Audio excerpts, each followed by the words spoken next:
تلنگانہ کے محبوب نگر ضلع سے تعلق رکھنے والے 30 سالہ محمد نظام کی سینٹا کلارا میں موت ہو گئی۔ وہ 2016 میں اعلیٰ تعلیم کے لیے امریکہ گئے تھے۔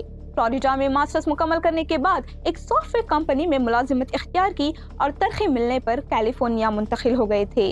3 ستمبر کی صبح سینٹا کلارا پولیس کو 911 پر کال ملی کہ ایک شخص نے اپنے روم میٹ پر چاقو سے حملہ کیا ہے۔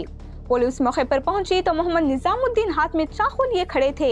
پولیس کے مطابق وہ دوبارہ حملہ کرنے کی کوشش میں تھے۔ اسی دوران ایک پولیس اہلکار نے فائرنگ کی۔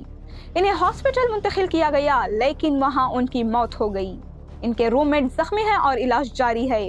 پولیس چیف کوری مارگن نے بیان میں کہا کہ پولیس کی فائرنگ نے مزید جانی نقصان کو روکا اور ممکنہ طور پر ایک جان بچائی ہے۔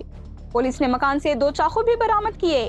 ادھر محبوب نگر میں نظام الدین کے والد محمد حسن الدین نے بتایا کہ انہیں آج تک صحیح طور پر یہ معلوم نہیں ہو پایا ہے کہ اس دن اصل میں ہوا کیا تھا۔ انہوں نے external affair minister S J Shankar کو خط لکھ کر اپیل کی ہے کہ ان کے بیٹے کی لاش ہندوستان واپس لائی جائے تاکہ آخری رسومات ادا کیے جا سکیں۔